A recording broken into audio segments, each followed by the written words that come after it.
शुरू कर दिया है। 8 मार्क्स का आता है। ये एक 3 नंबर का रहेगा और एक 5 नंबर का रहेगा, हो सकता है, या मतलब वही 6 से 8 मार्क्स का ये रहता है टॉपिक, 6 से 8 मार्क्स का डिफरेंशियल इक्वेशन। और ये बहुत इंपॉर्टेंट है और ये इजी भी है टॉपिक। देखते हैं कैसे शुरू करते हैं। जैसे यहाँ पे ये इक्वेशन दिया हुआ है -2 = 3, इस तरह का ऐसा इक्वेशन दिया हुआ है। दूसरा है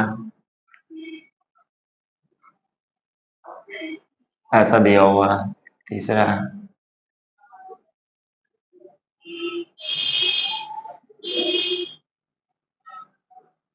ऐसा दिया हुआ है। तो ये इक्वेशन 1, 2 एंड 3 है। तो ऐसा इक्वेशन जो नॉर्मली dy बाई dx को कंसिस्ट ना करे या dx बाई dy को कंसिस्ट ना करे, वो तो हमारा जनरल वो होता है, इक्वेशन गिवन होता है। और जो dy बाई dx को कंसिस्ट करता है, किसको करता है? dy बाई dx को कंसिस्ट करता है, वो कहलाता है डिफरेंशियल इक्वेशन। या dx बाई dy को, ऐसा भी हो सकता है, dx by dy a minus dy equal to 0, इस तरह का भी हो सकता है। कोई भी अगर dy बाई dx को कंसिस्ट करे या dx बाई dy को कंसिस्ट करे तो ये कहलाता है आपका डिफरेंशियल इक्वेशन। इस तरह का जो भी इक्वेशन कहा जाएगा जहां पे किसी इक्वेशन में डिफरेंशिएशन का भी शामिल हो, डिफरेंशिएशन भी शामिल हो। जैसे सबसे पहले ये टॉपिक का मैंने बताया बेस की डिफरेंशियल इक्वेशन, ये लिखा हुआ है हेडिंग। तो डिफरेंशियल इक्वेशन होता क्या है? तो ऐसा इक्वेशन जो डिफरेंशिएशन को कंसिस्ट करे, ऐसा इक्वेशन जो डिफरेंशिएशन को कंसिस्ट करे वो क्या कहलाता है? Differential equation. तो अब इसमें डिफरेंशिएशन का क्या रहता है कि इसमें जो आता है वो 4 तरीके से होता है। एक आता है वेरिएबल सेपरेबल मेथड, दूसरा आता है जो एनसीईआरटी पे है, बाकी आईआईटी में यही आता है, थोड़ा सा वो उसका क्वेश्चन टफ आ जाता है बस, बाकी अलग नहीं होता। जो आपका कॉन्सेप्ट है वो 12th और आईआईटी दोनों में सेम है। जैसे कैसे यहाँ पे होता है वेरिएबल सेपरेबल मेथड। कौन सा मेथड? Variable separable method. दूसरा क्या आता है? ये आपका आता है जिसमें होमोजेनियस इक्वेशन के लिए, होमोजेनियस इक्वेशन में आप y को vx पुट करते हैं या x को vy पुट करते हैं और उसके बाद dy बाई dx को फर्दर सोल्व करके v के रिस्पेक्ट में फिर आगे हम निकालते हैं। तीसरा आपका आता है लीनियर डिफरेंशियल इक्वेशन के केस में, ठीक है। बाकी उसके अलावा वाले में जो नॉन लीनियर अगर आ रहा हो डिफरेंशियल इक्वेशन तो वो आपका सिलेबस से हटा दिया हुआ है, जो 12th क्लास वाले बच्चे हैं उनके लिए है। तो यहाँ पे रिप्रेजेंटेशन के बारे में पढ़ते हैं कि रिप्रेजेंटेशन कैसा होता है। तो रिप्रेजेंटेशन का मतलब क्या है कि जैसे आपको पता है dy बाई dx क्या है? dy by dx। तो dy बाई dx लिख दिए, या इसी को क्या बोलते हैं? y dash. क्या बोलते हैं? y dash. या इसी को क्या बोल सकते हैं? y1 भी बोलते हैं। इसको क्या बोलते हैं? y1 भी बोलते हैं। या इसी को क्या बोलते हैं? f dash x। क्या बोलते हैं? f dash x। तो ये इसका रिप्रेजेंटेशन है। वैसे ही dt y by dx square है, इसका मतलब क्या हो गया? y double dash. या इसी का मतलब क्या हो गया? y2। या इसी का मतलब क्या हो गया? f double dash x। तो ये ऊपर जो डैश दे रहे हैं ना, ये रिप्रेजेंटेशन है dy बाई dx का। अगर d3y बाई dx क्यों है,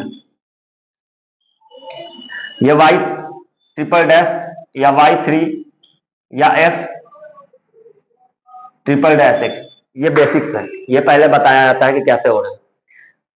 इसको रिप्रेजेंट करते हैं। ये dy बाई dx मींस एक बार y को डिफरेंशिएट किया x के रिस्पेक्ट में। ये dt y by dx square का मतलब क्या है? एक dy बाई dx जो है उसको दोबारा से डिफरेंशिएट किया x के रिस्पेक्ट में। ये d3y बाई dx क्यों क्या है? ये dt y को फिर से एक बार डिफरेंशिएट किया x के रिस्पेक्ट में, तो ये 3 टाइम्स डिफरेंशिएट किया गया है। अब इस टॉपिक में आता है आपका ऑर्डर के बारे में और डिग्री के बारे में। जो 12th का क्वेश्चन आता है उसमें आता है ऑर्डर और डिग्री के बारे में। और यहाँ पे मोर इम्पोर्टेंटली एक और चीज आता है कि ये डिफरेंशियल इक्वेशन है या नहीं। जैसे मैंने आपको बताया कि ऐसा सारे इक्वेशन जो डिफरेंशिएशन होल्ड करते हैं, जो डिफरेंशिएशन को रखते हैं अपने अंदर, उस इक्वेशन को बोलते हैं डिफरेंशियल इक्वेशन। जैसा मैंने बताया था आपको कि x dy by d x हो गया -2 is equal to x plus कुछ भी मान लो, इस तरह का जो इक्वेशन आ गया ये डिफरेंशियल इक्वेशन कहा जाएगा। तो आपको चूज करना होता है जो डिपेंडेंट क्या हुआ, ऐसा इक्वेशन जो डिफरेंशिएशन को कंसिस्ट करे। बट अब ऐसा इक्वेशन है जैसे यहाँ पे साइन दे दिया और dy बाई डी एक्स दे दिया और -3x और इज इक्वल टू मान लो यहाँ पे 2 ऐसा दे दिया, तो क्या ये डिफरेंशियल इक्वेशन है? तो बोला जाएगा नहीं, ये डिफरेंशियल इक्वेशन नहीं है। क्यों? क्योंकि है तो dy बाई डी एक्स लेकिन साइन के एंगल में आ रहा है। किसमें आ रहा है? साइन के एंगल में आ रहा है। तो अलग से dy बाई डी एक्स नहीं है और साइन के एंगल में है। अगर इसको सोल्व करें, अगर यहाँ पे लगा भी दे dy by d x plus करके, तब भी ये डिफरेंशियल इक्वेशन नहीं होगा। क्यों? क्योंकि वो साइन के एंगल में आ जाएगा।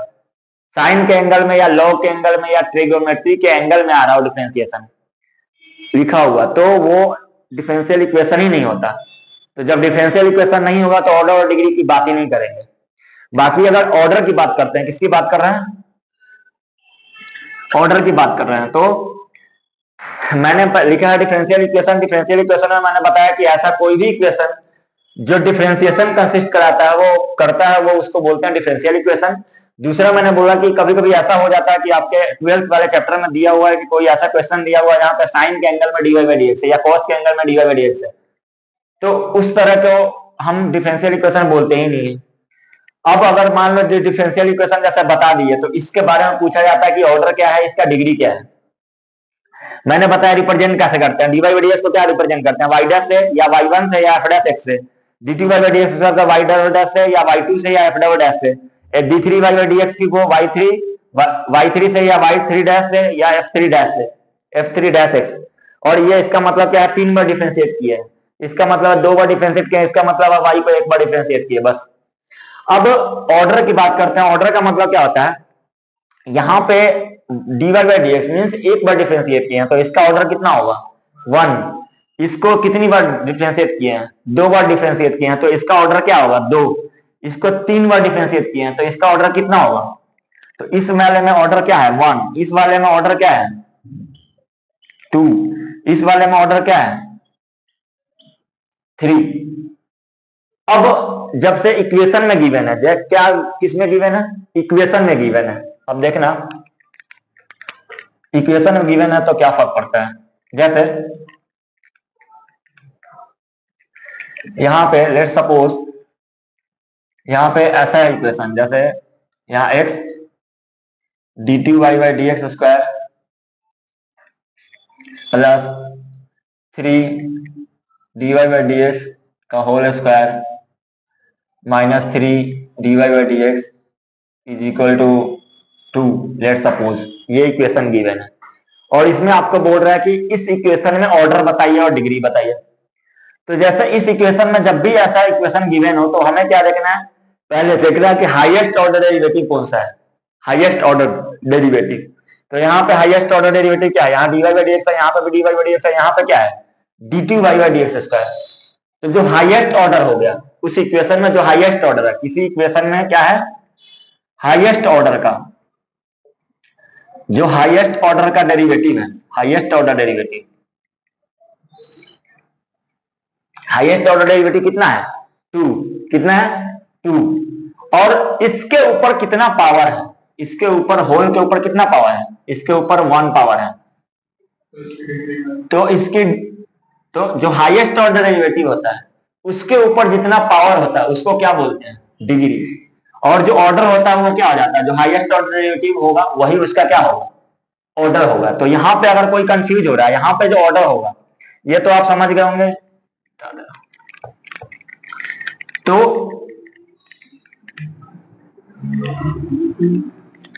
हाईएस्ट ऑर्डर है, यहां पे हाईएस्ट ऑर्डर क्या है? यहां पे ऑर्डर 2 है। और इस 2 पे कितना है पावर? 2 पे कितना पावर है? इस हाईएस्ट ऑर्डर पे डिग्री क्या हो जाएगा? 1। क्या हो गया? 1। कैसे हुआ 1? क्योंकि इसका हाईएस्ट पावर कितना है? 2।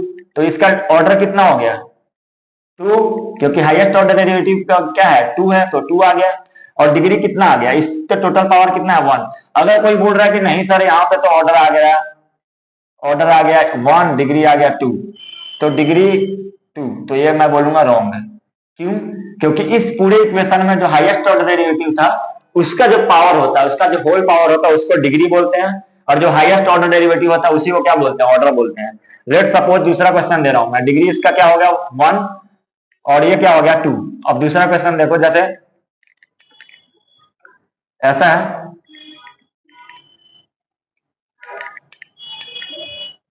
a d3y by d x cube plus d2y by d x square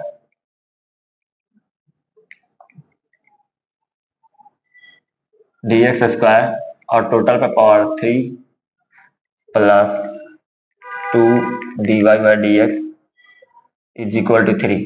late suppose ये वाला इक्वेशन गिवन है, यहाँ a d cube by d x cube है, डी टी वाई। अब इसमें अगर किसी को ऑर्डर बताना है और डिग्री बताना है,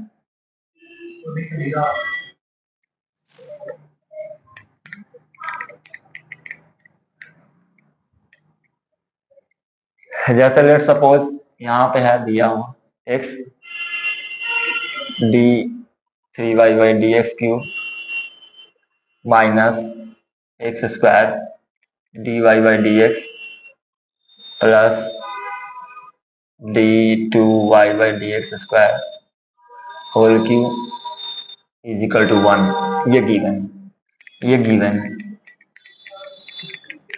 जैसे ये इक्वेशन गिवन है। अब देखना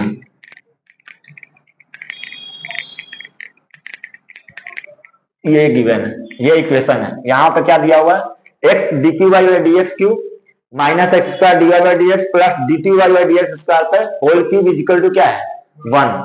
अब इस इक्वेशन में जैसे मैंने पहले बताया था, इसमें पहले देखेंगे क्या हाईएस्ट ऑर्डर डेरिवेटिव कौन सा है। अब ऐसा नहीं कि देख के दिखे कि पावर सबसे ज्यादा किस पे है, ऐसा नहीं देखना है। पावर किसका कंसीडर करेंगे, हाईएस्ट ऑर्डर डेरिवेटिव का, वही आपका ऑर्डर होगा, उस पर जो पावर होगा होल पावर होगा वही क्या होगा, डिग्री होगा। तो जैसे ही हमने देखा इस इक्वेशन को, तो हमने पाया क्या कि इसमें highest order derivative d Q y by d x cube है, तो इसका ऑर्डर कितना हो गया, ऑर्डर कितना हो गया 3, ऑर्डर कितना हो गया 3। जैसे 3 हुआ, ये ऑर्डर 3 हो गया, और इसका डिग्री अगर लिखेंगे तो इसका पावर क्या है, इसका पावर क्या है 1 है, इसका पावर कितना है 1, तो यहाँ पे क्या हो जाएगा 1 है। अब लेट सपोज दूसरा क्वेश्चन बताता हूं अपने मन से। दूसरा क्या है, यहाँ पे d4y by d y 4 power 2 into minus d Q y by d x cube plus 6 d two y by d x square minus 3 is equal to 0, ऐसा है दिया हुआ है। अब यहाँ पे अगर हमें फाइंड आउट करना है क्या, डिग्री और ऑर्डर, तो यहाँ पे ऑर्डर कितना हो गया, हाईएस्ट ऑर्डर कितना है 1 2 3 4, इसमें सबसे ज्यादा कितना है पावर 4 है, तो हाईएस्ट ऑर्डर 4 हो गया। और इस पे होल स्क्वायर कितना है, तो डिग्री कितना हो जाएगा 2। तो इस तरह से आपको ऑर्डर और डिग्री, पहले आपको फाइंड आउट करना है कि डिफरेंशियल इक्वेशन है या नहीं है, डिफरेंशियल इक्वेशन है या नहीं। तो यहाँ पे क्या हुआ, ऑर्डर और डिग्री के बारे में, किसके बारे में, ऑर्डर और डिग्री के बारे में। जैसे ऐसा एक ऐसा, ये कब है, ये कब है, ये कब है, ये वाला, ये ऑर्डर और डिग्री कब निकाले हैं, जब वो डिफरेंशियल इक्वेशन है, वैलिड है तब। अगर मान लो जैसे ये इक्वेशन दिया हुआ है, ये इक्वेशन दिया हुआ cos of d t y by d x square plus y equal to 0, तो ये वाला डिफरेंशियल, अब कोई बोलेगा कि इसका ऑर्डर कितना हो जाएगा 2, इसका ऑर्डर कितना हो जाएगा 2, और डिग्री कितना हो जाएगा, डिग्री कितना हो जाएगा 1, तो ये क्या हो जाएगा गलत। क्यों? क्योंकि ये डिफरेंशियल इक्वेशन ही नहीं है, ये डिफरेंशियल इक्वेशन ही नहीं है। तो जब है ही नहीं तो ऑर्डर और डिग्री क्या बनाएंगे। तो पहले आपको क्या फाइंड आउट करना है कि जो गिवन इक्वेशन है वो डिफरेंशियल इक्वेशन है या नहीं है। अगर है तो इसमें देखना है हाईएस्ट ऑर्डर डेरिवेटिव कौन सा है, वो उसका ऑर्डर हो जाएगा, और उस पे होल जो पावर होगा वो क्या हो जाएगा, डिग्री हो जाएगा। अब ये 1 नंबर के क्वेश्चन में आता है, बाकी तो कुछ आता नहीं है। फिर आता है एक जनरल सॉल्यूशन के बारे में, और एक होता है पार्टिकुलर सॉल्यूशन के बारे में। हो गया था y इज इक्वल टू, यहाँ पे जनरल सॉल्यूशन और पार्टिकुलर सॉल्यूशन का एक क्वेश्चन आता है एक एक मार्क्स का। तो कैसे बनाते हैं, जैसे देखो कि ये dt y d x square plus y equal to 0 है, तो इसका सॉल्यूशन दिया हुआ ये, और ये y इक्वल टू क्या है, a cos x plus b sin x, तो इसको क्या बोलते हैं, जनरल सॉल्यूशन। ये क्या है, जनरल सॉल्यूशन। क्या है ये, जनरल सॉल्यूशन। लेकिन अगर इसी में लेट सपोज कि y इज इक्वल टू क्या हो गया, 2 cos x, क्या हो गया 2 cos x, 2 cos x, ये 2 cos x प्लस क्या हो गया 3 sin x, क्या हो गया 3 sin x, तो ये जो है ये क्या कहा जाएगा, पार्टिकुलर सॉल्यूशन। क्या कहा जाएगा, ये पार्टिकुलर सॉल्यूशन। क्यों पार्टिकुलर सॉल्यूशन कहा जा रहा है, ये पार्टिकुलर सॉल्यूशन हो गया, पार्टिकुलर सॉल्यूशन। और ये क्या है, जनरल सॉल्यूशन। किसका जनरल सॉल्यूशन, ये जो डिफरेंशिएशन हमने लिखा हुआ था dx dy बाई dx का, dy by dx plus b sin y is equal to 0, ऐसा दिया हुआ था कोई डिफरेंशियल इक्वेशन जिसका सॉल्यूशन हमने लिखा हुआ था। ये सॉल्यूशन किसमें लिखा था, y के रिस्पेक्ट में, a और b के साथ। अब हमने a और b का वैल्यू निकाल लिया और a और b का वैल्यू जो भी आ गया तो ये क्या कहला गया, पार्टिकुलर सॉल्यूशन। तो ऐसा अगर मान लो तुम्हें क्वेश्चन आता है जो एनसीईआरटी में गिवन है कि अगर मान लो 3 ऑर्डर का है डेरिवेटिव, तो उसके जनरल सॉल्यूशन कितने होंगे, मतलब ए बी सी का वैल्यू कितना होगा, तो 3 ऑर्डर का है तो कितना होगा 3, उसके सॉल्यूशन के जो पार्टिकुलर सॉल्यूशन कितने होंगे, वो भी 3 होंगे। क्यों, क्योंकि A B C 3 constant add होगा, तो 3 कांस्टेंट ऐड होगा तो तीनों का वैल्यू भी आएगा, ए और बी और सी, तो तीनों का वैल्यू जो है वो पार्टिकुलर सॉल्यूशन होगा। और जो दिया हुआ है वो आपका क्या है, जनरल सॉल्यूशन। तो इस तरह से आपको पता चल जाएगा कि जनरल सॉल्यूशन क्या होता है और पार्टिकुलर सॉल्यूशन क्या होता है। अब आते हैं टॉपिक पे क्वेश्चन करने के। जैसे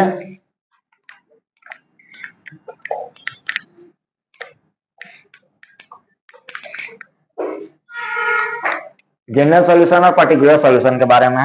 अब आते हैं सीधा क्वेश्चन पे। क्वेश्चन क्या दिया हुआ है, जैसे पहला क्वेश्चन है, ढंग का क्वेश्चन उठा लो, क्या x plus y is equal to tan inverse y, क्या दिया हुआ है, x plus y is equal to tan inverse y और y square y dash plus y square plus 1 is equal to 0। ये आपको प्रूफ करना है। ये क्या है, ये प्रूफ करना है, ये दिया हुआ है। और वाई स्क्वायर, तो यहाँ पे क्या है, मैंने आपको पहले बताया वाई डैश का मतलब क्या है, एक बार डिफरेंशिएट करना। क्या करना, एक बार डिफरेंशिएट करना। तो अब ये इम्प्लिसिट फंक्शन है, तो इम्प्लिसिट फंक्शन मतलब सबको x के रिस्पेक्ट में डिफरेंशिएट करना है, means dx by x plus dy by dx d of tan inverse y by, अब यहाँ पे x लिखना है तो ये x लिखने से पहले dy और फिर क्या लिखेंगे dy बाई dx। अब यहाँ पे क्या हो गया 1 प्लस वाई डैश लिख दिए और यहाँ पे क्या हो गया 1 बाई 1 प्लस वाई स्क्वायर और यहाँ क्या हो गया वाई डैश। अब कुछ नहीं करना हमें, वाई डैश वाले को इधर लेके आएंगे तो क्या होगा और इसको उधर भेज देंगे तो ये वाई डैश हो गया। ये क्या हो गया 1 minus 1 by 1 plus y square और ये क्या हो गया -1। अब हमें क्या करना है 1 माइनस वाई स्क्वायर -1 कैंसिल हो गया तो यहाँ वाई डैश इक्वल टू क्या लिखेंगे -1 plus y square upon y square. ये वाई डैश आ गया। और जैसे ये वाई डैश आ गया तो हमें क्या करना है, इसमें पुट कर देना है पहले वाले में। तो यहाँ वाई स्क्वायर है और यहाँ क्या है 1 प्लस वाई स्क्वायर माइनस के साथ, तो यहाँ माइनस आ जाएगा और ये क्या हो गया वाई स्क्वायर कैंसिल हो गया, ये कैंसिल हो गया, हमने पुट कर दिया इसका वैल्यू कैंसिल हो गया। और यहाँ पे क्या है वाई स्क्वायर प्लस 1, तो ये माइनस और ये प्लस, तो ये क्या हो जाएगा पूरा कैंसिल हो जाएगा, तो ये क्या हो गया इज इक्वल टू 0। तो इस तरीके से हम सोल्व कर लिए इस इक्वेशन को। अब ठीक है, अब आते हैं दूसरे पे जिसको बोलते हैं वेरिएबल सेपरेबल मेथड। क्या बोलते हैं, वेरिएबल सेपरेबल मेथड। तो इसमें जो क्वेश्चन आता है उसके बारे में, जैसे यहाँ पे क्वेश्चन गिवन है, जैसे यहाँ पे क्या है, ये वेरिएबल सेपरेबल मेथड है, तो dy by dx is equal to √4 minus y square है। तो हम क्या करेंगे, जो वेरिएबल गिवन है उसको अलग अलग कर देंगे। यहाँ पे y का है और ये y है, तो इसको इस तरफ लेके आएंगे और dx को उधर की तरफ लेके जाएंगे, तो dx हो गया और यहाँ पे क्या हो गया dy by √4 minus y square. अब क्या करेंगे, दोनों तरफ इंटीग्रेट कर देंगे, यही क्या दे देगा आपका सॉल्यूशन, क्या दे देगा सॉल्यूशन। तो इसको कैसे करेंगे, dy है और अंडर रूट क्या है 2 का स्क्वायर माइनस वाई स्क्वायर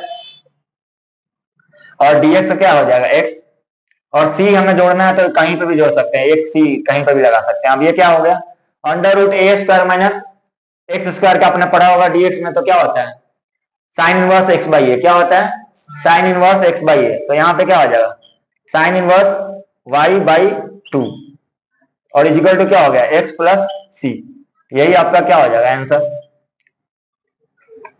या इसको चाहें तो और भी तरीके से लिखा जा सकता है, बट आपका यही आंसर हो गया, कोई दिक्कत नहीं। तो इस तरह से वेरिएबल सेपरेबल मेथड का है क्वेश्चन। और कुछ लिखना है, देखो एक दूसरा, ये dx मतलब जो x वाला है वो एक तरफ आएगा, जो y वाला है वो एक तरफ आएगा, ठीक है ना। तो यहाँ पे क्या है e⁻x tan y हो गया और dx हो गया और इजिकल टू क्या लिख दिए यहाँ पे minus 1 minus e⁻x sec square y और ये क्या हो गया dy।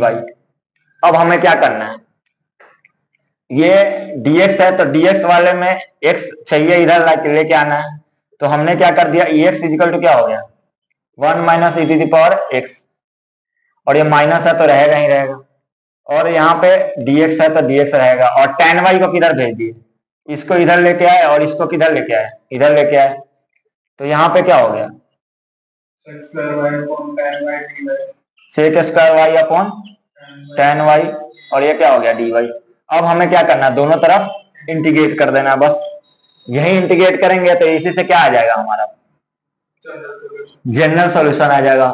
जो भी आएगा इसको इंटीग्रेट करने के बाद लिख देंगे प्लस c के साथ। अब इसको कैसे सॉल्व करना है, tan को t लेट कर लेना है तो ये आराम से कट जाएगा, 1/t क्या हो जाएगा log t, तो log tan y हो जाएगा जो भी होना। इसमें कैसे सॉल्व करेंगे, इसको कैसे सॉल्व करेंगे t को ये t लेट कर लेंगे तो ये कैंसिल हो जाएगा, तो ये भी log t में आ जाएगा, जो भी आना होगा प्लस c करके आंसर हो जाएगा आपका। तो इस तरह से क्या यूज करते हैं वेरिएबल सेपरेबल मेथड। अब आते हैं अगले टॉपिक पे जिसका काम है क्या, ये जो गिवन फंक्शन है ये किसका फंक्शन है x और y का। तो हमें x को किससे रिप्लेस करना है लैम्डा x से, और y को किससे रिप्लेस करना है लैम्डा y से, मतलब x रिप्लेस होगा लैम्डा x से और y रिप्लेस होगा लैम्डा y से। और यहां रखने के बाद अगर ऐसा आ जाए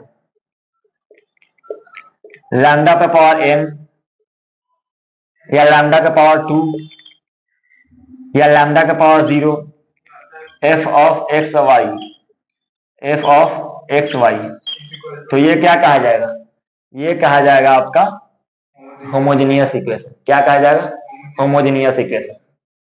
जैसे यहाँ पे क्या है, जैसे यहाँ एक्स वाई माइनस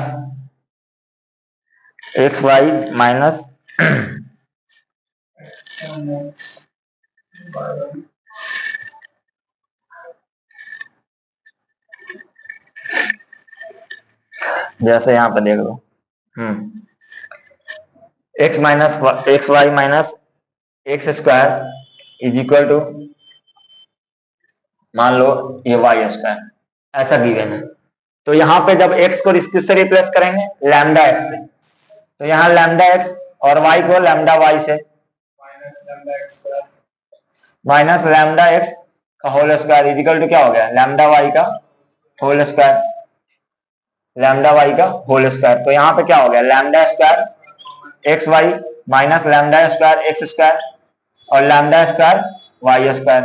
अब लैम्डा स्क्वायर कॉमन हो जाएगा तो लैम्डा स्क्वायर ये कैंसिल होगा, तो फिर से क्या बच गया x y minus x square is equal to क्या हो गया वाई स्क्वायर। इसका मतलब क्या हो गया जहां से चले वहीं फिर आ गए, इसका मतलब क्या है ये होमोजेनियस इक्वेशन है। ये क्या कहा जाएगा होमोजेनियस इक्वेशन। तो जब भी ये होमोजेनियस इक्वेशन हो क्या हो होमोजेनियस इक्वेशन है, तो होमोजेनियस इक्वेशन को कैसे सोल्व करते हैं उसके बारे में पढ़ते हैं। अभी मैं क्वेश्चन लिखूंगा तो बता भी दूंगा। जब भी होमोजेनियस इक्वेशन है क्या है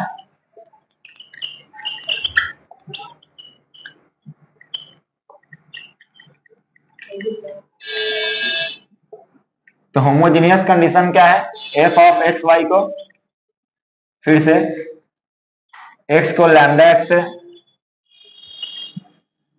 वाई को लैम्डा वाई से रिप्लेस करेंगे, और जब ये आ गया f x comma y lambda n से, और एन का वैल्यू क्या हो सकता है 0 1 2 3 कुछ भी हो जाए, तो ये क्या कहा जाएगा, ये ऐसा फंक्शन कहा जाएगा होमोजेनियस फंक्शन।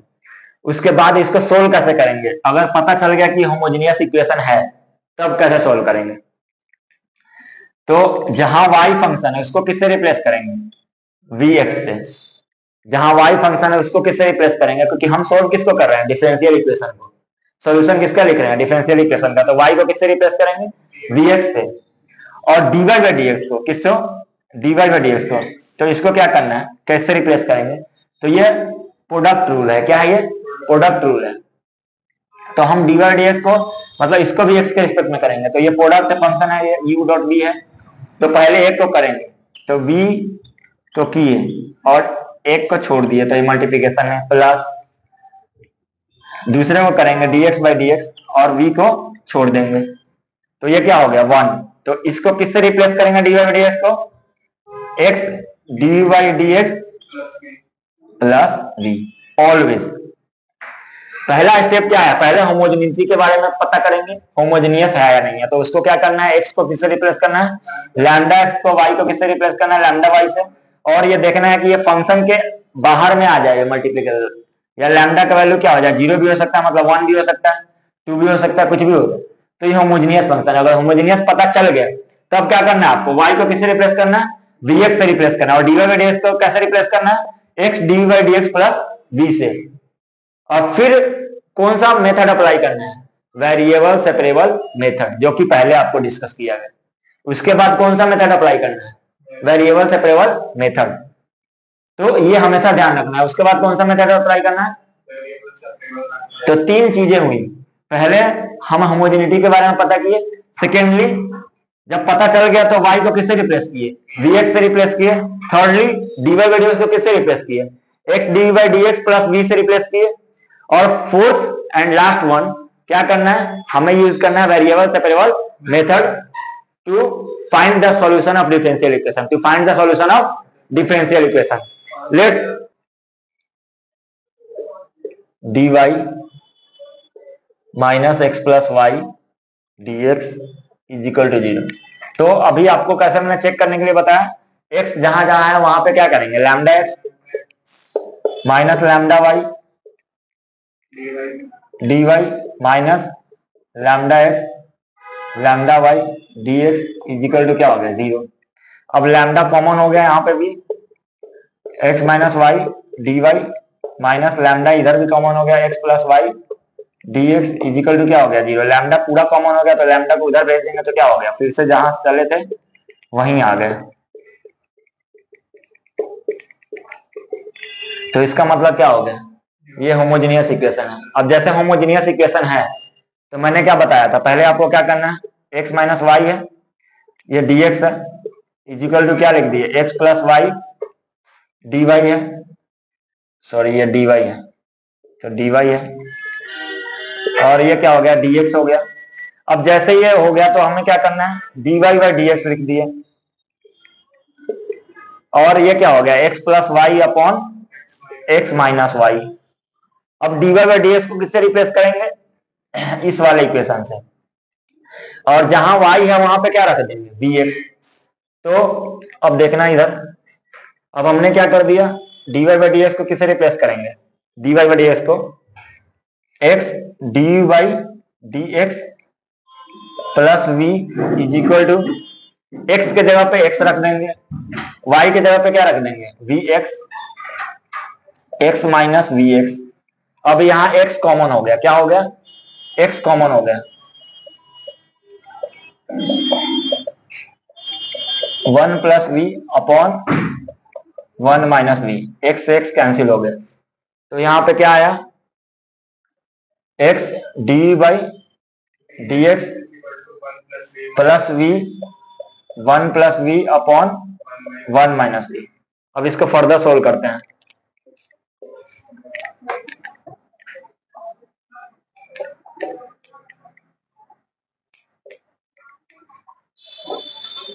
कैसे सोल्व होगा देखो।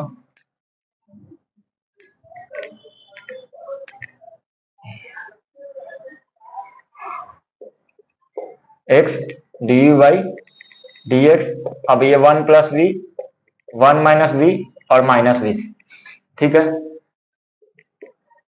अब इसको x d u by d x अभी भी सोल्व करेंगे। 1 plus v minus v plus v square upon 1 minus v, तो ये क्या हो गया 1 plus v square upon 1 minus v. अब हमें इसको इस तरफ लेके आना है और डीएक्स वाले को उधर लेके जाना है, क्योंकि वेरिएबल सेपरेबल मेथड क्या बोलता है, डीएक्स को इस साइड लेके जाएंगे और एक्स को इस साइड लेके जाएंगे, तो क्या हो गया 1 बाई एक्स डी एक्स, और ये वाला इधर लेके आएंगे तो क्या हो गया 1 minus v upon 1 plus v square DV.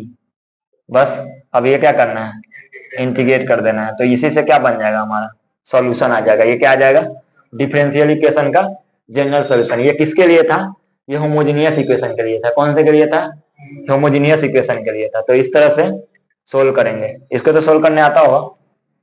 क्या करेंगे, इसको अलग अलग कर लेंगे। इसको क्या करेंगे, अलग अलग करेंगे। कैसे अलग अलग करेंगे देखना, इसको सोल्विंग कर देता हूं।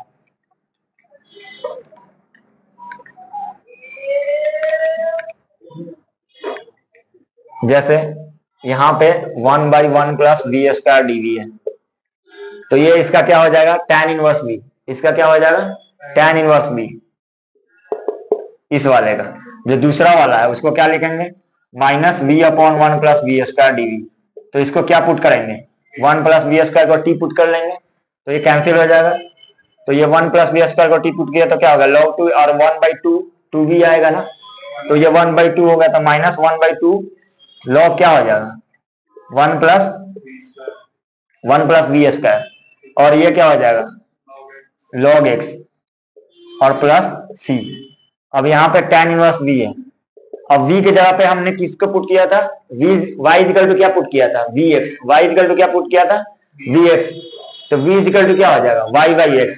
तो यहाँ पे y बाई एक्स पुट कर देंगे जहां जहां v है, तो ये क्या हो गया y square by x square, और ये log x प्लस सी। चाहो तो आप यहाँ पे भी आंसर छोड़ सकते हो, यही आंसर हो जाएगा। चाहो तो अगर सब में log रहेगा तो log को सोल्व भी कर सकते हैं, तो तुम्हारी इच्छा है, जहां तक मन करे वहीं तक सोल्व करो। ये तुम्हारा होमोजेनियस के लिए है।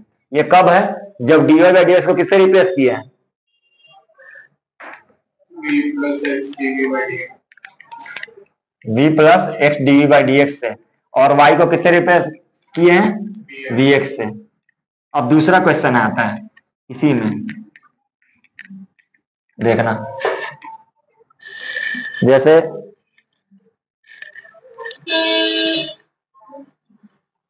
यहाँ सेकेंड टाइप आता है, जैसे मैं पहले पुट कर रहा था y को किससे रिप्लेस कर रहा था vx से, और dy बाई dx को किससे रिप्लेस कर रहा था v plus x D by dx से।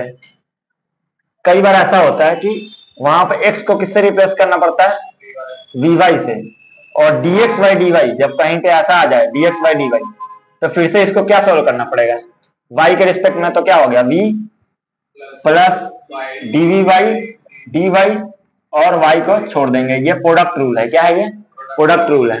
तो इस तरह से क्या करेंगे, इसको रिप्लेस करेंगे, और फिर क्या करना है, इसमें भी 3 स्टेप है। पहला होमोजेनिटी चेक करना है, फिर सेकेंड बार में ये रखना है, और थर्ड बार में क्या रखना है वेरिएबल सेपरेबल मेथड यूज करना है। क्या है थर्ड स्टेप में, क्या करना है वेरिएबल सेपरेबल मेथड, और फिर फाइनली क्या आ जाएगा हमारा सॉल्यूशन,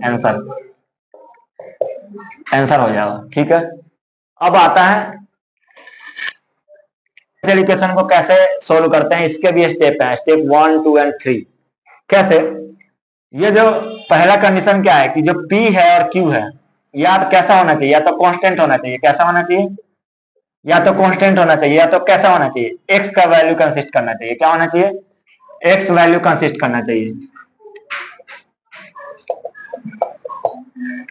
मींस अगर डिफरेंशियल इक्वेशन है तो आपको इस तरह का इक्वेशन में ट्रांसफॉर्म करना है अगर गिवन है तो। और P जो होना चाहिए और Q होना चाहिए वो क्या होना चाहिए, या तो कांस्टेंट हो जाए, या तो कैसा हो जाए x का वेरिएबल हो जाए, या x का वैल्यू कंसिस्ट करे, तभी वो इस तरह के में यहां पे लिखते हैं क्या इंटीग्रेटिंग फैक्टर। क्या लिखते हैं इंटीग्रेटिंग फैक्टर, या इसको शॉर्ट फॉर्म में क्या बोलते हैं, आई एफ। क्या बोलते हैं, आई एफ। ये क्या होता है, e to the power p d x. क्या बोलते हैं, e to the power p d x, integration of p d x. क्या है, integration of p d x. कई कई बार ना एक नंबर का क्वेश्चन में पूछ देता है ये एमसीक्यू में कि इंटीग्रेटिंग फैक्टर क्या होगा, तो क्या होगा, e to the power integration of p d x. फिर आता है सॉल्यूशन कैसे लिखते हैं, डिफरेंशियल इक्वेशन का solution y of integrating factor p d x is equal to q, और फिर से इंटीग्रेटिंग फैक्टर, और फिर dx, और प्लस क्या हो जाता है c। इस तरीके से क्या बनाते हैं, सॉल्यूशन बनाते हैं जब इस टाइप का है, dy by d x plus p y is equal to q. Main important बात क्या है कि p और q क्या होना चाहिए, कांस्टेंट होना चाहिए, या वैल्यू कंसिस्ट करना चाहिए x का सिर्फ। ऐसा हो कि अगर p में y आ जाए या q में y आ जाए तो अब ये नहीं लगाएंगे, ये मेथड यूज नहीं होगा। तो फिर अगर ऐसा हो रहा तो इंटीग्रेटिंग फैक्टर कैसे निकालते हैं, e to the power integration of p d x, फिर लिखते हैं y into integrating factor is equal to integration of q। ये किस तरह का है, ये बाई पार्ट जैसा लग रहा है ना, q into integrating factor into dx plus c। अब इस पे क्वेश्चन सोल्व करते हैं, फिर पता चलेगा कि क्या है। dx बाई dy हो गया, और क्या है यहाँ पे plus p x is equal to q. मैंने क्या बताया था, dy by d x plus p y is equal to q, और ये क्या है, dx by d y plus p x is equal to q. ये दोनों में डिफरेंस देखना है। यहाँ पे मैंने बताया p और q क्या होना चाहिए, p और q क्या होना चाहिए, सिर्फ y होना चाहिए या कांस्टेंट होना चाहिए। कैसा होना चाहिए, या तो वैल्यू क्या हो सकता है, कांस्टेंट का वैल्यू हो सकता है p और q में, या तो क्या होना चाहिए, y का वैल्यू हो सकता है, कंसिस्ट करना चाहिए।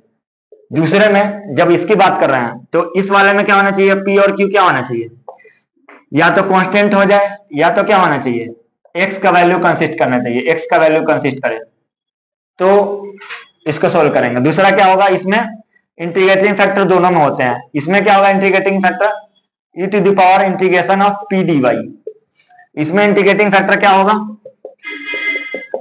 ई to the power integration of p d x. इसमें सॉल्यूशन क्या होगा, x integration factor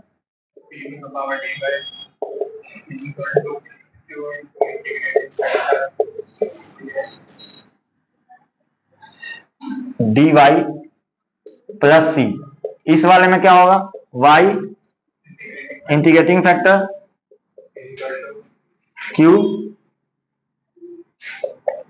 integrating factor integration of dx plus c।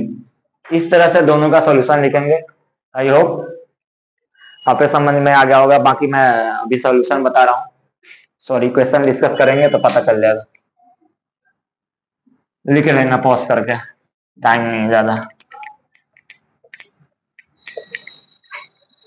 क्या मुस्कुरा रही हो,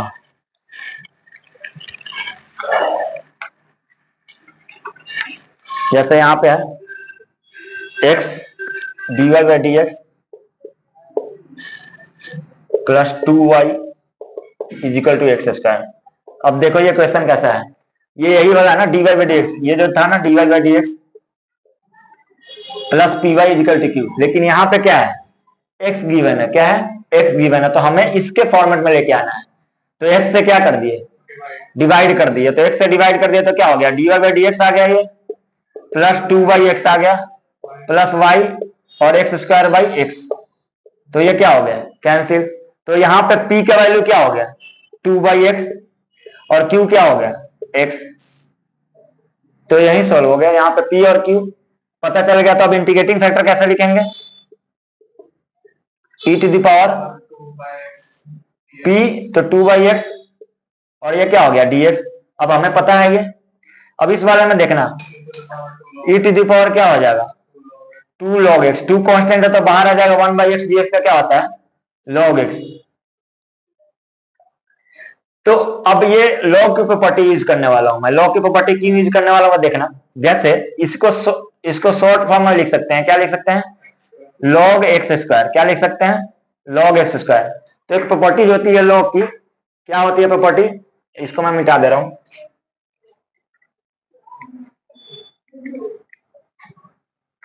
लॉग ऑफ m पे पावर n e बेस पे, तो क्या हो जाता है n log m, क्या हो जाता है n log m। तो वहां से मैंने लिख दिया e टू द पावर। और कभी भी ना अगर बेस सेम है, ऑलवेज अगर ये a है और ये भी a है, तो इसका वैल्यू सिंपल x आ जाता है। ये लॉ की प्रॉपर्टी है। तो इसके अकॉर्डिंग क्या है, हमने मान लिया कि बेस क्या है, e है। क्या मान लिया, e। तो e पे पावर e, तो क्या हो जाएगा एक्स स्क्वायर, क्या हो जाएगा। तो इंटीग्रेटिंग फैक्टर क्या आ गया, एक्स स्क्वायर। इंटीग्रेटिंग फैक्टर क्या आ गया, एक्स स्क्वायर। अब जैसे ही एक्स स्क्वायर आया तो सॉल्यूशन लिख रहा हूं मैं, तो सॉल्यूशन क्या बोलता है, y इंटू इंटीग्रेटिंग फैक्टर, तो y into x square is equal to, फिर क्या लिखेंगे q। q क्या था हमारा, x, क्या था x, और इंटीग्रेटिंग फैक्टर क्या था एक्स स्क्वायर, और ये क्या था dx प्लस c। तो ये क्या हो गया एक्स क्यूब का क्या होगा एक्स 4/4 प्लस c। और ये क्या है, तो 4 को क्या करेंगे इधर भेज दिए तो क्या हो गया 4, और यहां पे क्या हो गया 4y एक्स स्क्वायर, और प्लस क्या हो गया 4c। मैंने इसी में सोल्व कर दिया। तो 4c, इसी को क्या लिख सकते हैं फिर से c डैश। तो आर्बिट्रेरी कांस्टेंट में किसी भी चीज से मल्टीप्लाई करेंगे कोई फर्क पड़ता नहीं है। तो या तो आंसर चाहो तो यहीं पे भी लिख सकते हैं y square 4 y x square x power 4 plus c square, यहां पे भी आंसर हो गया। दूसरा क्या सकते हैं, इसको इस तरफ लेके आ सकते हैं, तब भी हो सकता है। दूसरा क्या लिख सकते हैं, y इक्वल टू क्या लिख सकते हैं x power 4 upon 4 x square plus c by x square. इससे भी कोई फर्क नहीं पड़ता, ये सी ही आ जाएगा फाइनली। तो ये y इक्वल टू क्या हो जाएगा एक्स पावर 4, तो एक्स स्क्वायर अपॉन 4। तो जहां पे भी इनमें से कहीं पे भी सॉल्यूशन आंसर लिख दोगे तो मार्क्स पूरा ही मिलेगा, ऐसा नहीं है कि कम मिलेगा। ये कब उसके लिए है, जब dy by dx linear differential equation है तब। क्वेश्चन है, ये क्वेश्चन है, इसको सोल्व करना है। तो यहाँ पे क्या दिया हुआ x plus y d y by d x equal to 1। तो हमने इसको कैसे सोल्व किया, d y by d x is equal to क्या हो गया 1 बाई एक्स प्लस वाई। अब d y by d x linear equation में आ नहीं रहा है, तो इसको क्या करें, इसको कर सकते हैं, इसको रिसिप्रोकल कर देंगे, इसको रिसिप्रोकल ले लेंगे। तो 1 अपॉन में क्या हो जाएगा d x by d y is equal to क्या हो गया एक्स प्लस वाई। अब आ गया लीनियर डिफरेंशियल इक्वेशन में क्या आ रहा है dx बाई डी वाई। अब इसको इस तरफ लेके आ गए dx by d y minus x is equal to क्या हो गया y। मैंने क्या बताया था इस तरह के में कि जब भी dx बाई डी वाई रहे और plus p x is equal to क्या हो q, तो मैंने क्या बताया था p और q क्या होना चाहिए, या तो कांस्टेंट होना चाहिए तो क्या होना चाहिए y का फंक्शन होना चाहिए। तो यहाँ पे क्या दिया हुआ है p का वैल्यू क्या दिया हुआ है -1, और q क्या दिया हुआ है y। तो बस आ गया, यही सेम चीज है। तो अब हमें क्या लिखना है, इस तरह में इंटीग्रेटिंग फैक्टर क्या होता है, इस वाले में इंटीग्रेटिंग फैक्टर क्या होता है integrate e of p d y. तो इसके अकॉर्डिंग क्या लिख देंगे, यहां पे इंटीग्रेटिंग फैक्टर क्या हो जाएगा e to the power minus d y. तो डी वाई को क्या लिखेंगे minus e to the power minus y, यही हो गया। और फिर जब सॉल्यूशन लिखेंगे तो सॉल्यूशन क्या लिखा जाता है एक्स इंटीग्रेटिंग फैक्टर, तो e to the power minus y is equal to integration of q, q क्या है वाई है, और e to the power minus y, और ये क्या हो गया डी वाई प्लस सी। ये इंडिफरेंट इंटीग्रेशन है ना, इसलिए सी लगाना पड़ रहा है। तो ऐसा नहीं सोचो कि इसमें भी सी लगा दो, इसमें भी तो तुम्हारी इच्छा है, लगा भी दोगे तो कोई फर्क पड़ता नहीं है। यहां पर भी लगा दोगे प्लस सी तो कोई ज्यादा फर्क नहीं पड़ता, क्योंकि क्या हो जाएगा यार ई टू द पावर सी, तो ये कांस्टेंट में ही आ जाएगा, और यहाँ पे क्या है आर्बिट्ररी कांस्टेंट ही है। तो कोई भी कांस्टेंट हो तो उसको किससे रिप्लेस कर सकते हैं सी से। किससे रिप्लेस कर सकते हैं सी से, ऐसा मत कंफ्यूज हो। और ये कैसे सोल्व करेंगे y into e to the power minus y integration by part से। इंटीग्रेशन बाई पार्ट में क्या है मेरे वीडियो में देख लेना, पता चल जाएगा, उसमें आइलेट वगैरह के बारे में बताया हुआ कैसे सोल्व करते हैं। ठीक है, मैं यहीं पर छोड़ रहा हूँ। ओके, ये इस तरह से आपका क्या था डिफरेंशियल इक्वेशन खत्म पूरी तरीके से।